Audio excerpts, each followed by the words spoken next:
10 brutal lessons that have happened for me in my business just to save you guys from having the things that I had to learn so you don't get burnt out, bad clients, but also breaking your boundaries. More followers doesn't mean more money.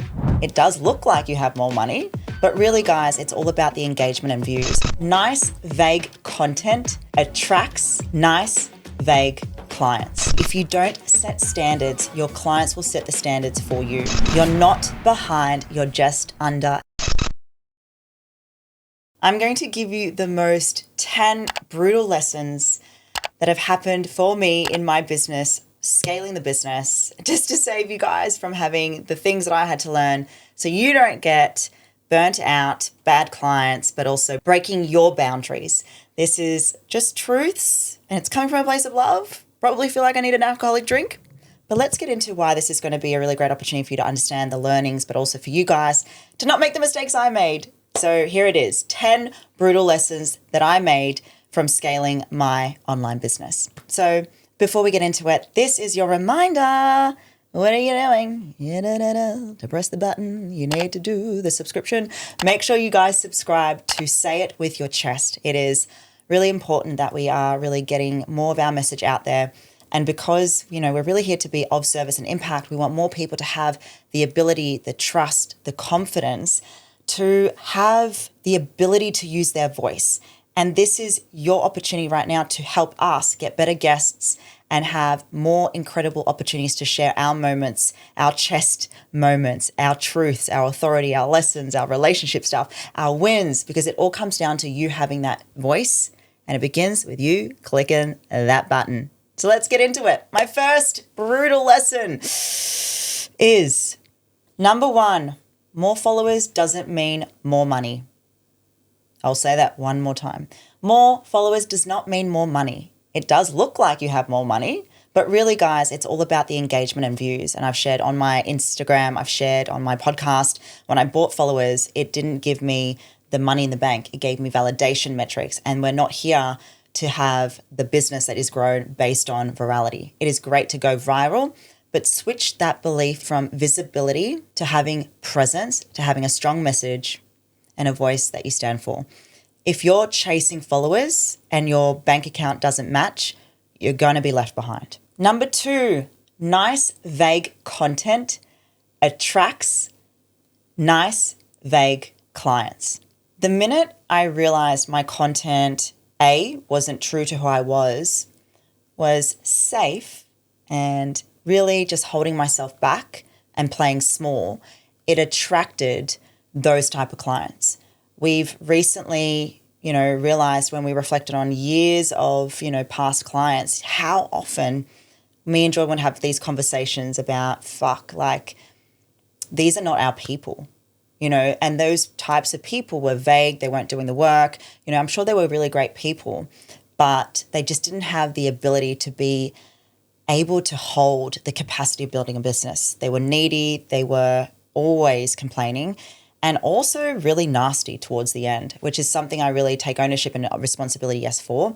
But what really becomes something that's really important, that you need to have such a strong stance online, and you can't be boring and you can't be fake. You got to be fucking truthful. So that was a big lesson for myself. Number 3, if you don't set standards, your clients will set the standards for you, which means if you're people pleasing and if you're giving everything because you're afraid they're not going to do the work like you, you're not here to be liked. And that was a massive lesson for me when it came to understanding I'm friendly, but I'm not friends with my clients. Because when you put them in their place and hold them to a standard and they're not willing to meet you there, they're going to be the ones that are going to give you the most headache. So you have to set the standard. You have to make sure that if you have, like me, recovering perfectionist, recovering people-pleasing and boundaries, that what you accept is what you teach. So that was a massive thing that I have recently and even still learning to do, but most importantly, having the intention, but also making sure you communicate how it's going to be and what you will make and what you're setting the standard on, so that you have a really incredible experience for them, but you're also the authoritative and you're the expert. So don't change your way of doing things because of them. You are there to help them meet you by the finish line. Number 4, your nervous system is part of your business model. And look, I'm all for regulation, and I'm not here to preach you need to be taking time off and slowing down and, frequency and meditation and blah, blah, blah, visualization. All of that stuff is great tools. But your most important thing as you're growing and scaling is having the capacity to hold, which means, our level of threshold increases the more you get into uncomfortable positions, the more you dive into growth, the more you're investing and upskilling and growing. You have to have the central nervous system to be able to hold, but you also need to be able to work on your nervous system. And that is not here to be talking about how to do it. That can be something you can look up. I'm not a fucking breathwork person. I have done my qualifications, but I know the importance of being grounded, because when you're grounded and you're regulated and you're working on yourself, you can handle more things than you realize. Your threshold is at its peak. So stretch yourself, don't stress yourself. Broke. Number 5, staying relatable can keep you broke. So what I mean by that is, yes, you want to be speaking to the language of your audience, but if you're just doing what other people are doing because you want to be relatable, this is what people are going to like about me, you're kind of losing the whole point of building a business and presence and visibility. The people that are doing great are Grant Cardone, James Smith, Mark Carroll, Lauren Simpson, even Alex Cooper, even Jen Gottlieb, even Mel Robbins, even Oprah, even Tony Robbins, because they're focused on the one thing, their message, what problem they're solving, and just being themselves online. And that's the key. Yes, your language needs to be hitting your audience so that they can, take action, but don't dim your light because you're afraid that people are not going to like you. Fuck what people say. Haters are going to hate. So you may as well just go in with a bang and roll with the punches. Number 6, the offer that you're emotionally attached to might be holding you back. There were so many things that I loved about my Queendom Mastermind, and I've had some amazing clients in there, but it was emotionally taxing on myself. And what happens when you start a business and you're transitioning? Naturally, you're going to have one-on-one, and that's going to allow you to, yes, reach a certain level of growth. But there was so much attachment to, having a certain service that it took away from my ability to grow and scale. And we learned that when we got rid of a mastermind really quickly, how much freedom, how much energy, and how much time now I get to put into what I love to do. And that is our Empire School, being more in that group setting now with live events, with being on stage, has given me now the opportunity to have not just the authoritative state, the visionary.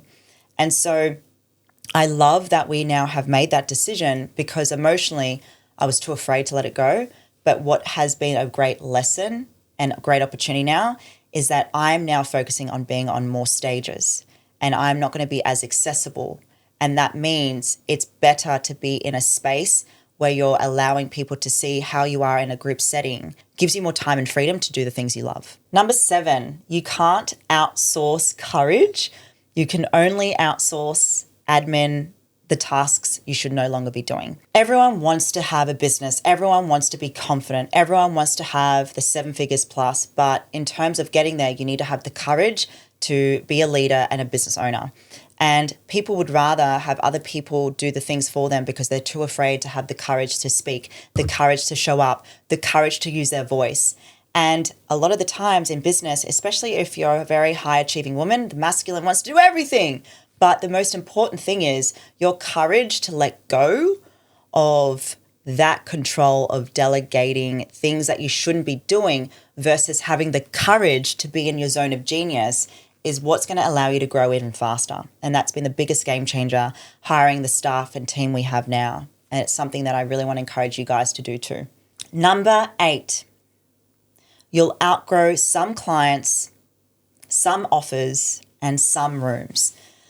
When we moved up to Queensland, we were so excited because we really wanted to, start growing from here, build a family here, have a better lifestyle. I actually have a really good, solid network of friends. I have an amazing small group of friends. I have a lot of people I know very few people now, since I've moved, I've noticed in Queensland that what I really thought I was needing to do was be in the personal development bubble and, be friends with everyone and go to all of the events to, get people to like me. But over the last year, I've noticed the people that were so-called friends in Queensland have just become associates or, acquaintances, as I guess you could say. And that's absolutely fine. I think it's really about knowing who your people are and purely just being focused on, who are you outgrowing now? Because it's part of growing right now in scaling.